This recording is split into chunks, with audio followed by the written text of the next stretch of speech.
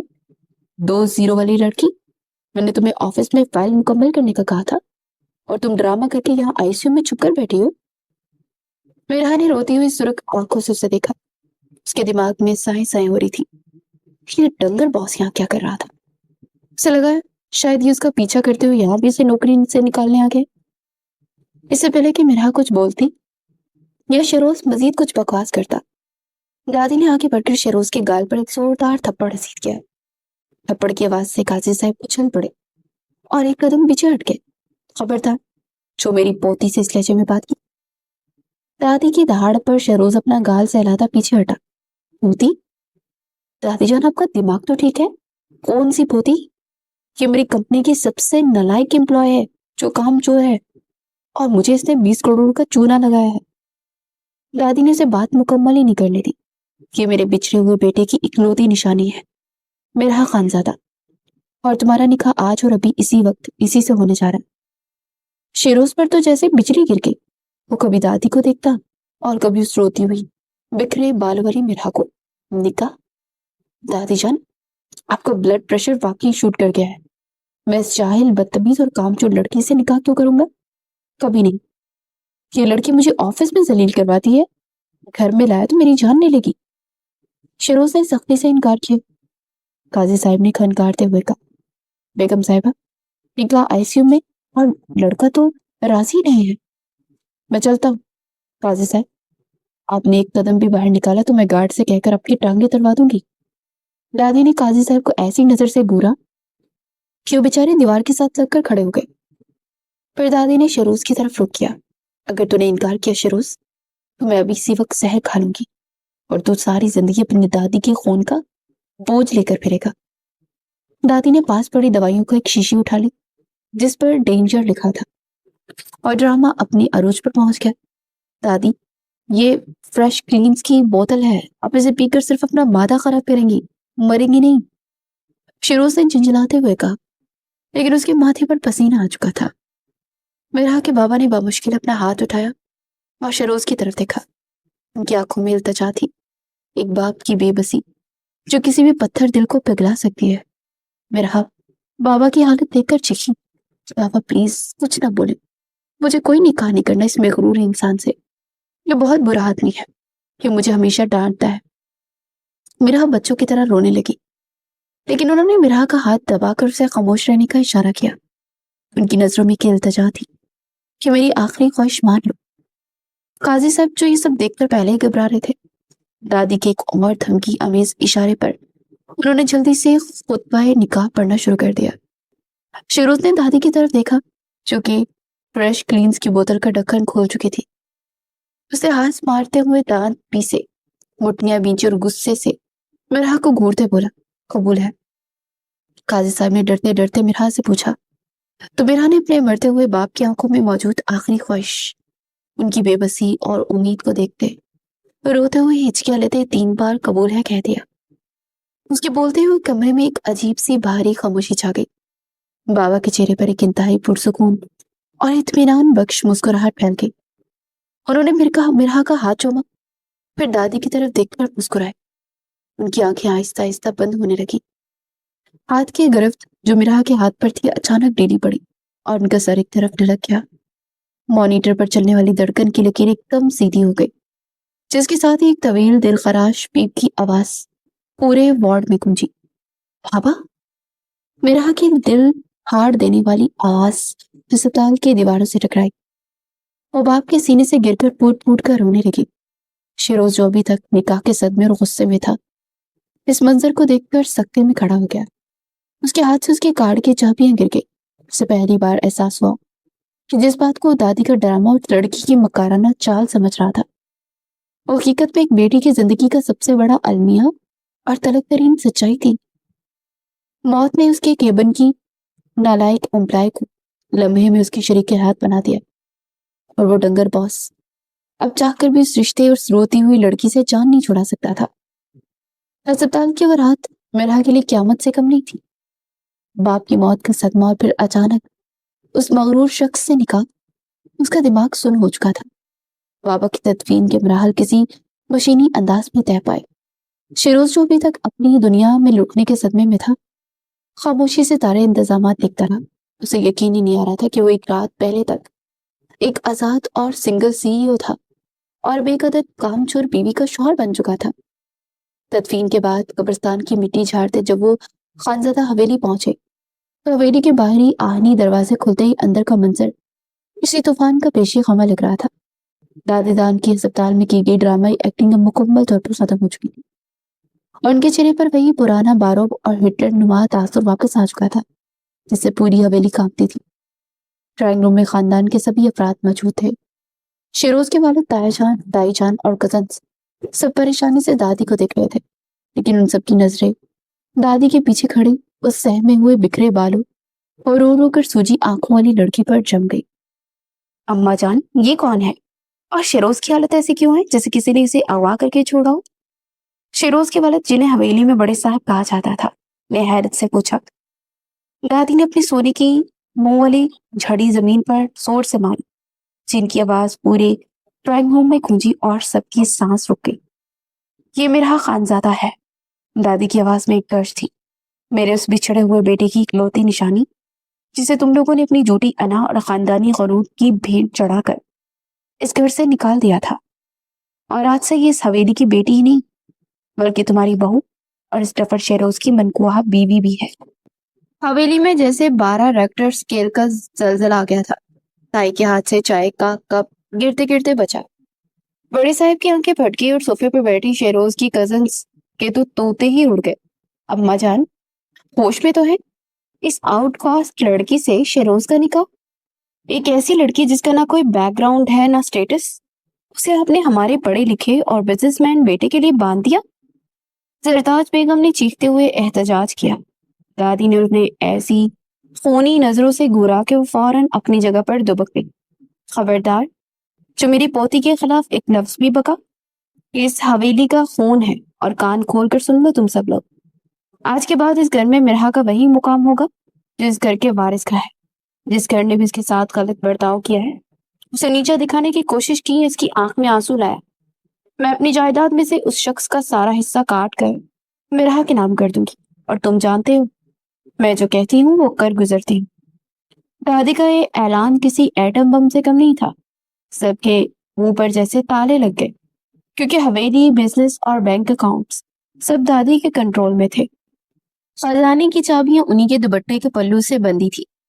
شیروز جو پہلے اسپتال سے لے کر اب تک صدمے کی حالت میں دیوار سے لگا کھڑا تھا، اس کا دل چاہا کہ اپنا سر اسی دیوار میں دے مارے۔ اس نے مایوسی سے مرحا کو دیکھا، جو اپنے باپ کے غم میں اس قدر نڈال تھی کہ اسے جائیدادوں اور دھمکیوں سے فرق ہی نہیں پڑ رہا تھا۔ وہ بس خالی خالی نظروں سے زمین کو گھور رہی تھی۔ شیروز غصے سے پیر پٹکتا ہوا وہاں سے نکلا اور اپنے کمرے کی طرف بھاگا۔ وہ بس اس صورتحال سے فرار چاہتا تھا۔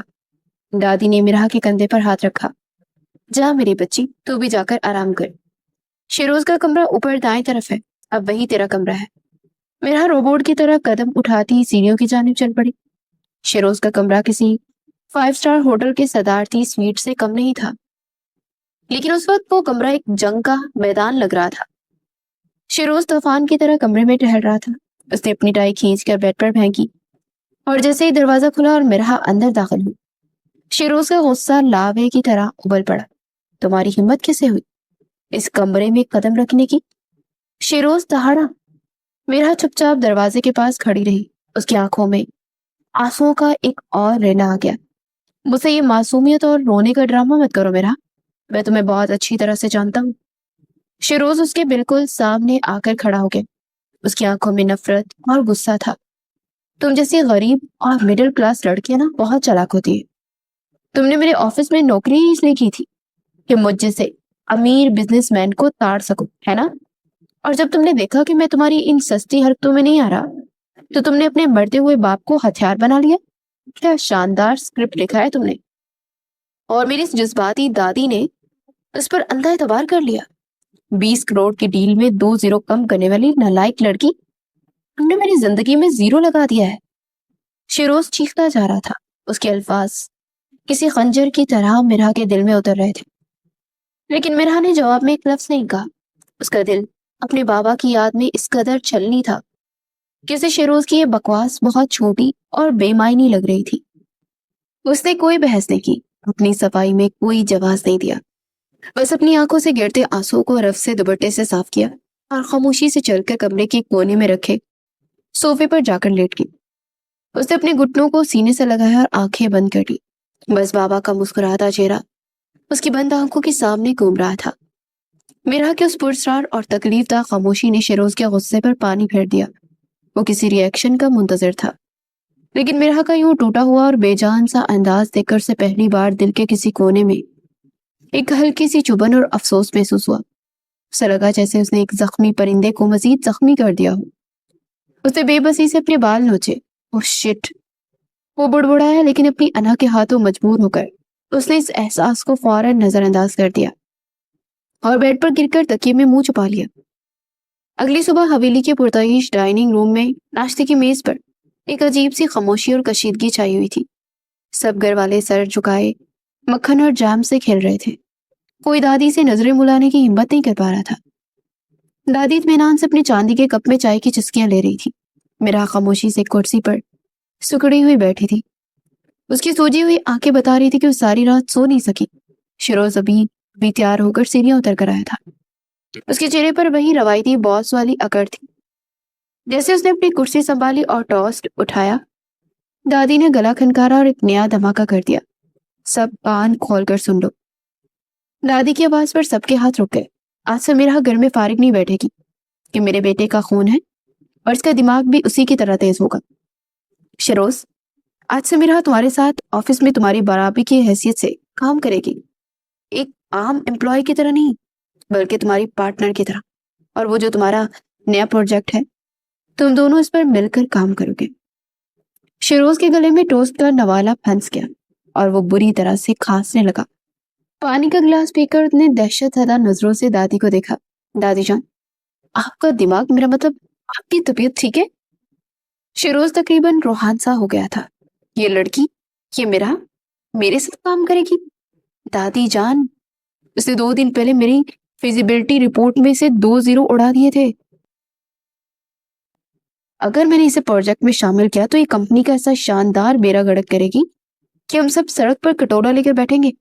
یہ نالائق ترین امپلائی ہے۔ زرتاج بیگم اور باقی گھر والے بھی تائید میں سر ہلانے لگے، لیکن دادی کے ایک گھورنے پر سر دوبارہ سب کے جھک گئے۔ دادی کے ہاتھ میں موجود خزانے کی چابیوں کا خوف سب کی زبانوں پر بھاری تھا۔ شیروز دادی کا سب سے لاڈلا پوتا تھا۔ وہ جانتا تھا کہ دادی اس سے بہت پیار کرتی ہے، لیکن آج وہ دادی سے شدید خفا تھا۔ اس نے کیسی نالائق اور سست لڑکی اس کے پلے باندھ دی تھی، جو نہ گھر میں بولتی تھی نہ آفس میں۔ اس کا دماغ ویسے ہی شارٹ سرکٹ کا شکار رہتا تھا۔ جو میں نے کہہ دیا سو کہہ دیا۔ دادی نے حتمی ہی فیصلہ سنایا۔ تم دونوں ایک ہی گاڑی میں آفس جاؤ گے اور مجھے شام کو پروجیکٹ کی رپورٹ چاہیے۔ اگر میرا کو کسی نے آفس میں ذلیل کیا تو شیروز، میں تمہاری وہ درگت بناؤں گی کہ تم سی ای او کی کرسی پر بیٹھنے کے لائق نہیں رہوگے۔ شیروز نے غصے سے اپنا نیپکن میز پر پھینکا اور پیر پٹکتا باہر نکل گیا۔ میرا بھی خاموشی سے اٹھی اور اس کے پیچھے چل پڑی۔ پورے پورچ میں شیروز کی چمچماتی بلیک آڈی کھڑی تھی۔ شیروز غصے سے ڈرائیونگ سیٹ پر بیٹھا اور جیسے ہی مرحا فرنٹ سیٹ پر بیٹھی اس نے زور سے دروازہ بند کیا۔ گاڑی حویلی کے دروازے سے نکلی تو اندر کا ماحول انتہائی دم گھوٹنے والا تھا۔ شیروز کا بس نہیں چل رہا تھا کہ وہ گاڑی کسی کھمبے میں مار دے۔ اس نے غصے سے اے سی کا ٹیمپریچر فول کر دیا تاکہ مرحا کو سردی لگے، لیکن مرحا ابھی تک صدمے کی کیفیت میں تھی۔ وہ کھڑکی کے شیشے سے باہر سڑکوں کو دیکھ رہی تھی۔ یہ وہی سڑکیں تھی جہاں وہ اپنے بابا کی پرانی موٹر سائیکل پہ بیٹھ کر گزارا کرتی تھی۔ اسے یاد آیا کہ کیسے بابا اسے سردی میں اپنی جیکٹ پہنا دیا کرتے تھے۔ اس کی آنکھوں سے آنسو ٹوٹ کر گرنے لگے۔ شیروز نے کنکھیوں سے اسے روتے دیکھا تو اس کا غصہ اور چڑھ گیا۔ یہ مگرمچھ کے آنسو بہانا نا بند کرو میرا، شیروز نے ڈرائیونگ کرتے اور غصے سے اس کی جانب دیکھتے ہوئے کہا۔ دادی جان یہاں نہیں ہے جو تمہاری اس رونے دھونے والی ایکٹنگ سے امپریس ہو جائیں گی۔ تم نے بہت بڑی گیم کھیلی ہے، لیکن کان کھول کر سن لو، تم میرے آفس میں میری باس نہیں بن سکتی۔ وہاں صرف میرا رول چلے گا۔ اگر تم نے میرے کام میں ٹانگ اڑانے کی کوشش کی تو میں تمہیں ایسا سبق سکھاؤں گا کہ تم خود دادی سے جا کر طلاق مانگو گی۔ وہ مسلسل سے ڈانٹتا اور تانے دیتا جا رہا تھا، لیکن میرا کا ذہن ان سب باتوں سے بہت دور اس ہسپتال کے آئی سی یو میں اٹکا ہوا تھا، جہاں اس کے بابا ہمیشہ کے لیے آنکھ بند کر گئے تھے۔ شیروز کی کڑوی باتیں اس کی کانوں سے ٹکرا کر واپس آ رہی تھی، کیونکہ اندر کا دکھ اتنا گہرا تھا کہ باہر کی کوئی تکلیف اس تک پہنچ ہی نہیں پا رہی تھی۔ گاڑی شہر کی ٹریفک میں تیزی سے آفس کی جانب دوڑ رہی تھی، اور شیروز کا بلڈ پریشر اپنی اس خاموش، اداس اور لاپرواہ بیوی کو دیکھ کر مسلسل ہائی ہو رہا تھا۔ آفس کا ماحول کسی عقوبت خانے سے کم نہیں تھا، کم از کم بہرحال کے لیے تو وہ جگہ بھی ڈراؤنا خواب بن چکی تھی۔ باپ کی موت کا صدمہ ابھی تک تازہ تھا، اس کے ذہن میں دکھوں کی ایک دبیز دھند چھائی ہوئی تھی کہ اسے اپنے ارد گرد کی کوئی چیز، کوئی بات ٹھیک سے سمجھ ہی نہیں آتی تھی۔ شیروز اپنے ساتھ اسے کیبن میں بٹھایا تھا، لیکن اس کی موجودگی کا مقصد صرف اس پر غصہ نکالنا ہوتا تھا۔ میرا کی ذہنی حالت ٹھیک نہ ہونے کی وجہ سے وہ بار بار غلطیاں کرتی تھی۔ کبھی وہ کلائنٹس کی میلز کا غلط جواب دیتی تھی، کبھی اہم میٹنگ کا شیڈیول بھول جاتی، اور کبھی کافی بناتے شیروز کی قیمتی شرٹ پر گرا دیتی۔ ایک دن تو حد ہی ہو گئی، جب ایک اہم غیر ملکی کلائنٹ کے ساتھ زوم میٹنگ چل رہی تھی اور مرحا نے غلطی سے فائنانس کی بجائے پچھلے سال کی فلاپ مارکیٹنگ کمپنی کی سلائیڈنگ سکرین پر چلا دی۔ کلائنٹ نے میٹنگ کینسل کر دی اور شیروز کا غصہ ساتویں آسمان پر پہنچ گیا۔ تم آخر چاہتی کیا ہو مرحا؟ شیروز نے لیپ ٹاپ زور سے بند کرتے ہوئے دہاڑ کر کہا، کیا تم نے قسم کھا رکھی ہے کہ تم اس کمپنی کو ڈبو کر ہی دم لوگی؟ تمہارا دماغ کہاں ہوتا ہے؟ تم جان بوجھ کر مجھے ذلیل کروا رہی ہو تاکہ میری کمپنی تباہ ہو جائے۔ میرا سر جھکائے خاموشی سے آنسو بہاتی رہی۔ اس کے پاس شیروز کی کسی بات کا کوئی جواب نہیں تھا، وہ بس روبوٹ کی طرح سنتی رہتی، پھر چپ چاپ اپنے کام میں لگ جاتی۔ شیروز اس کی اس مردہ جیسی خاموشی سے مزید چڑھنے لگا تھا۔ اسے غصہ آتا تھا کہ لڑکی پلٹ کر جواب کیوں نہیں دیتی، لڑتی کیوں نہیں، روتی کیوں نہیں۔ گھر واپسی پر بھی حالات کچھ مختلف نہیں تھے۔ حویلی کی عورتیں، خاص طور پر شیروز کی ماں، جسے سب بیگم صاحبہ کہتے تھے، اور اس کی بہنیں مرحا کو ذلیل کرنے کا موقع ہاتھ سے جانے نہیں دیتی تھی۔ ڈائننگ ٹیبل پر مرحا کے کپڑوں کا مذاق اڑایا جاتا، اس کے غریبانہ پس منظر پر تانے دیے جاتے، اور اسے بار بار یہ احساس دلایا جاتا کہ اس حویلی اور شیروز کے لیے ہرگز قابل نہیں تھی۔ ایک دن بیگم صاحبہ نے مرحا کے پرانے کپڑوں کا بیگ اٹھا کر لاؤنج کے بیچوں بیچ پھینک دیا اور طنزیہ لہجے میں بولی، یہ چیتھڑے اٹھا کر نا اپنے کمرے میں رکھو۔ میرے بیٹے کے عالیشان کمرے میں تمہارے یہ بدبودار اور سستی چیزیں دیکھ کر مجھے متلی ہونے لگتی ہے۔ تم جیسی دو کوڑی کی لڑکیوں کی اوقات یہی ہوتی ہے، کسی امیر گھرانے میں گھسنے کے لیے مرتے ہوئے باپ کا سہارا لینے۔ مرحا یہ الفاظ سن کر پوٹ پوٹ کر رو پڑی۔ وہ زمین پر بیٹھ کر اپنے پرانے کپڑے سمیٹنے لگی، جس میں اس کے پاپا کی خوشبو بسی تھی۔ اسی وقت دادی جان کی گرجدار آواز پورے لاؤنج میں گونجی، خبردار، جو کسی نے میری پوتی کی طرف میلی آنکھ سے دیکھا۔ دادی جان اپنی چھڑی ٹکٹکاتی ہوئی سیڑھیوں سے اتری۔ ان کا جلال دیکھ کر بیگم صاحبہ سمٹ کر رہ گئی، ان کا رنگ اڑ گیا۔ دادی جان نے آگے بڑھ کر مرحا کو زمین سے اٹھایا اور اسے سینے سے لگایا۔ یہ اس گھر کی وارث ہے، اور جس نے بھی اس کا دل دکھایا نا، میں اس کی زندگی عذاب کر دوں گی۔ دادی جان مرحا کو اپنے ساتھ اپنے کمرے میں لے گئی۔ وہ کمرہ حویلی کا سب سے پرسکون حصہ تھا۔ مرحا دادی کے گلے لگ کر اس طرح روئی جیسے سالوں کا غبار نکال رہی ہوں۔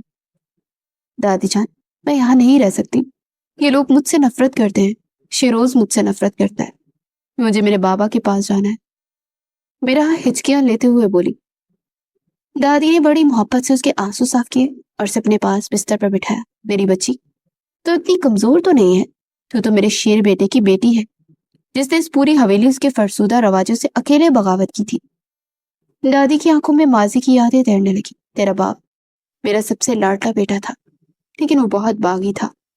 اسے جب ایک عام سی غریب گھرانے کی لڑکی یعنی تیری ماں سے پسند کی شادی کی بات کی تو اس حویلی میں طوفان آ گیا۔ شیروز کے دادا نے اسے جائیداد سے بے دخل کرنے کی دھمکی دی۔ میں بھی ان جھوٹی روایت میں اندھی ہو چکی تھی، میں نے بھی اپنے بیٹے کا ساتھ نہیں دیا۔ تیرا باپ اپنی محبت کی خاطر اس حویلی کی ہر آسائش، ہر دولت کو ٹھوکر مار کر چلا گیا۔ اس نے ایک آؤٹ کاسٹ بننا قبول کیا، لیکن اپنی محبت سے پیچھے نہیں ہٹا۔ وہ دن اور آج کا دن میں نے سکون کی نیند نہیں دیتی۔ میں سالوں اپنے بیٹے کو ڈھونڈتی رہی، میری ممتا مجھے ہر پل ڈستی تھی۔ جب مجھے اس کا پتہ چلا تب تک بہت دیر ہو چکی تھی، لیکن اب تو میرے بیٹے کا عکس بن کر میرے پاس آ گئی ہے۔ دادی نے مرحا کا چہرہ اپنے ہاتھوں میں لیا۔ تو اس عظیم اور بہادر باپ کی ذہین بیٹی ہے، تجھے کسی سے کمتر ہونے کا احساس دل میں لانے کی ضرورت نہیں ہے۔ یہ حویلی تیری ہے، یہ حق تیرا ہے۔ اور سن لے میری بات، یہ شیروز اور یہ جو اوپر سے اتنا مغرور اور اکڑ بنا پھرتا ہے نا، اندر سے یہ بالکل موم ہے، یہ دل کا بہت نرم ہے۔ اس لیے تجھے ابھی تک اس لیے قبول نہیں کیا کیونکہ وہ ایک جھٹکے میں تیری صورت میں اپنے گلے پڑنے والی اس ذمہ داری سے گھبرا گیا۔ تجھے رو کر اور سہم کر اسے مزید دور نہیں کرنا۔ تجھے اپنے آپ کو ثابت کرنا ہے میرا، تجھے اسے اپنے دائرے میں لانا ہے، اسے نرم کرنا ہے، اسے دکھانا ہے کہ تو کون ہے، ایک ڈری سہمی لڑکی نہیں بلکہ مرحا خانزادہ بن کر دکھا۔ دادی کے ان جذباتی اور حوصلہ افزا الفاظ نے مرحا کے اندر جیسے ایک نئی روح پھونک دی۔ اس کے اندر کا دکھ یخلق ایک مضبوط ارادے میں بدلنے لگا۔ اس رات اس نے اپنے بابا کی تصویر کو دیکھا، اپنے آنسو پوچھے اور فیصلہ کیا کہ اب وہ رونے دھونے والی مرحا نہیں رہے گی، اپنے باپ کی عزت اور اپنا حق کسی کو چھیننے نہیں دے گی۔ وقت گزرتا گیا، 2 سے 3 ماہ کا عرصہ کیسے گزرا حویلی والوں کو پتہ ہی نہیں چلا، لیکن ان 3 مہینوں میں مرحا مکمل طور پر بدل چکی تھی۔ وہ اب ڈر کر کمرے میں کونے میں دبک کر رہنے والی لڑکی نہیں تھی۔ دادی جان نے اس کے وارڈروب کو شاندار اور قیمتی لباسوں سے بھر دیا تھا۔ اب وہ آفس جاتی تو اس کا اعتماد دیکھنے والا ہوتا۔ اس نے ان 3 مہینوں میں راتوں کو جاگ جاگ کر کمپنی کی ساری ہسٹری، پروجیکٹس اور بزنس اسٹرکچرز کو رٹ لیا تھا۔ اس کا دماغ واقعی بہت تیز تھا اور دادی کی بتائی ہوئی باتوں سے اس کی صلاحیتوں کو نکھار دیا تھا۔ شیروز جو پہلے اس پر چیختا تھا، اب اس کی بدلی خاموشی اور کام میں تیزی دیکھ کر حیران ہوتا۔ اور پھر وہ دن آیا جس نے شیروز کو مکمل طور پر دنگ کر دیا۔ کمپنی کے بورڈ روم میں ایک بہت اہم اور فیصلہ کن میٹنگ چل رہی تھی۔ انٹرنیشنل انویسٹر سامنے بیٹھے تھے اور شیروز کی ٹیم ایک نئی مارکیٹنگ پروجیکٹ کا بجٹ پیش کر رہی تھی۔ شیروز پریشان تھا کیونکہ انویسٹر ان کے پروفٹ مارجن سے مطمئن نہیں تھے اور ڈیل ہاتھ سے نکلتی محسوس ہو رہی تھی۔ پورے بورڈ روم میں خاموشی تھی، کوئی مینیجر کچھ بولنے کی ہمت نہیں کر رہا تھا۔ تبھی اچانک مرحا اپنی کرسی سے اٹھی۔ اس نے ایک انتہائی پر اعتماد انداز میں پروجیکٹر کے پاس جا کر اسکرین پر کچھ سلائیڈز تبدیل کیے۔ Excuse me gentleman. مرحا کی آواز میں بلا کا اعتماد اور پیشہ ورانہ رویہ تھا۔ شیروز نے حیرت سے اسے دیکھا۔ اس کا دل زور سے دھڑکا کہ آج یہ لڑکی پھر کوئی ایسی بے وقوفی کرے گی کہ انویسٹر اٹھ کر چلے جائیں گے۔ لیکن مرحا نے مسکراتے ہوئے پینٹر اسکرین پر رکھا۔ اگر ہم اپنی سپلائی چین کے اس تیسرے ماڈل کو دیکھیں جسے سر شیروز نے پریزنٹ کیا ہے تو اس میں لاجسٹکس کی کاسٹ بہت زیادہ ہے، لیکن ہم اسے ہمارے پچھلے سال کے ڈیڈ اسٹاک کی ریسائکلنگ اسٹریٹجی کے ساتھ مرج کر دیں تو ہماری کاسٹ 30% تک کم ہو جائے گی اور پروفٹ مارجن 12% کے بجائے سیدھا 25% پر چلا جائے گا۔ اس نے وائٹ بورڈ پر کچھ ایسی شاندار کیلکولیشن اور مارکیٹ کے اسٹیٹس پیش کیے کہ پورے بورڈ روم میں پن ڈراپ سائلنس چھا گیا۔ انویسٹر کی آنکھوں میں چمک آ گئی اور وہ خوشی سے سر ہلانے لگی۔ مرحا نے مزید 10 منٹ تک ایسی زبردست پریزنٹیشن دی کہ انویسٹرز نے اسی وقت ڈیل سائن کرنے کا اعلان کر دیا۔ بورڈ روم تالیوں سے گونج اٹھا۔ شیروز اپنی کرسی سے بت بنا بیٹھا رہا۔ وہ دنگ تھا، شوق میں تھا اور پہلی بار اس لڑکی کی ذہانت اور اس کے بولنے کے انداز سے شدید متاثر ہوا تھا کہ وہی مرحا تھی جو زیرو کم لگاتی تھی اور آج وہ کروڑوں کے ڈیل اپنے دماغ کے زور پر فائنل کروا چکی تھی۔ میٹنگ کے بعد جب سب چلے گئے تو شیروز نے مرحا کو دیکھا جو کہ اپنی فائلیں سمیٹ رہی تھی۔ یہ کیلکولیشن تم نے کب تیار کی؟ شیروز کی آواز میں ایک عجیب سی ہچکچاہٹ اور دبی دبی سی تعریف تھی۔ مرحا نے مڑ کر ایک انتہائی قاتلانہ اور پرسکون مسکراہٹ کے ساتھ اسے دیکھا۔ ڈنگر باس صاحب، میں غریب ضرور تھی لیکن جاہل نہیں تھی۔ میں نے آپ کو پہلے ہی کہا تھا کہ میں نے محنت کی ہے، بس آپ نے مجھے کبھی موقع ہی نہیں دیا کچھ ثابت کرنے کا۔ آپ کا غرور آپ کی آنکھوں پر پٹی باندھے ہوئے تھا۔ اب ذرا آنکھیں کھول کر دیکھیے گا کیونکہ اب میرا خانزادہ میدان میں آ چکی ہے۔ وہ اپنی فائل اٹھا کر پورے غرور سے کیبن سے باہر نکل گئی اور شیروز حیرت، غصے اور ایک اندکی کشش کے ملے جلے جذبات کے ساتھ اسے جاتا دیکھتا رہ گیا۔ گھر میں مرحا اور دادی جان کی دوستی اتنی گہری ہو چکی تھی کہ حویلی کے باقی لوگ ان سے جلنے لگے تھے۔ بیگم صاحبہ کو یہ بات کسی طور ہضم ہی نہیں ہو رہی تھی کہ ایک آؤٹ کاسٹ لڑکی ان کے بیٹے کی بیوی بن کر اس کی چھاتی پر مونگ دل رہی ہے۔ ایک دوپہر جب دادی جان سو رہی تھی، بیگم صاحبہ نے میرا کو کچن میں اکیلا پار کر گھیر لیا۔ تم کیا سمجھتی ہو لڑکی کہ تم دو چار انگریزی کے لفظ بول کر اور دادی کو اپنی میٹھی باتوں میں لگا کر اس گھر کی مستقل بہو بن جاؤ گی؟ بیگم صاحبہ سحرخند لہجے میں بولی، خواب دیکھنا بند کرو۔ شروز تم جیسی گوار لڑکی کو کبھی دل میں اپنی بیوی نہیں مانے گا۔ میں بہت جلد تم دونوں کی طلاق کروا دوں گی، کیونکہ تم میرے بیٹے کے پاؤں کی خاک کے برابر بھی نہیں ہے۔ میرا نے اپنا کام روکا، مڑی اور بیگم صاحبہ کی آنکھوں میں آنکھیں ڈال کر مسکرائی۔ وہ مسکراہٹ اتنی پر اعتماد اور تیز تھی کہ بیگم صاحبہ ایک لمحے کو گھبرا گئی۔ ساسو ماں، میرا نے جان بوجھ کر یہ الفاظ استعمال کیے جس سے بیگم صاحبہ کی کو چڑ تھی۔ پہلی بات تو یہ کہ میں شروز کی منقوہ بیوی ہوں، اور دوسری بات، اب طلاق اتنی آسانی سے نہیں ہونے والی۔ آپ کا بیٹا خود اب مجھ سے طلاق نہیں لینا چاہتا، یقین نہ آئے تو جا کر اس سے پوچھ لے۔ اور رہی بات اوقات کی، تو آج آپ کے بیٹے کی کمپنی کی سب سے بڑی ڈیل اسی گوار لڑکی نے فائنل کروائی ہے، اس لیے اب یہ دھمکیاں دینا نہ بند کریں اور حقیقت کو تسلیم کرنا سیکھ لیں، ورنہ بی پی ہائی ہو جائے گا آپ کا۔ میرا اطمینان سے جوس کا گلاس اٹھا کر وہاں سے نکل گئی، جبکہ بیگم صاحبہ صدمے سے کھلے منہ کے ساتھ وہیں کھڑی رہ گئی۔ اس رات کمرے کا ماحول بالکل مختلف تھا۔ شروز لیپ ٹاپ پر کام کر رہا تھا اور میرا آرام سے صوفے پر بیٹھی ایک کتاب پڑھ رہی تھی۔ ان 3 مہینوں میں میرا کی خاموشی نے شروز کو عجیب سی فرسٹریشن میں مبتلا کر رکھا تھا، لیکن آج کی میرا وہ پرانی ڈری سہمی لڑکی نہیں تھی۔ شروز نے اپنا لیپ ٹاپ بند کیا اور غصے سے میرا کی جانب دیکھا۔ آج تم نے میٹنگ میں جو کچھ کیا ہے نا، وہ مجھے نیچا دکھانے کے لیے تھا نا؟ تم ثابت کرنا چاہتی تھی کہ تم مجھ سے زیادہ سمارٹ ہو؟ شروز نے تندو تیز لہجے میں کہا۔ میرا نے کتاب بند کی اور سکون سے اس کی جانب دیکھا۔ ہر کام آپ کو نیچا دکھانے کے لیے نہیں ہوتا مسٹر شروز۔ میں نے کمپنی کا فائدہ سوچا، وہ کمپنی جو میری دادی اور میرے بابا کی بھی تھی۔ اگر آپ کی ایگو اتنی نازک ہے کہ ایک لڑکی کی کامیابی سے ہرٹ ہو جاتی ہے، تو اس کا علاج میرے پاس نہیں ہے۔ شروز صوفے سے اٹھ کر اس کے بالکل سر پر آ کر کھڑا ہو گیا۔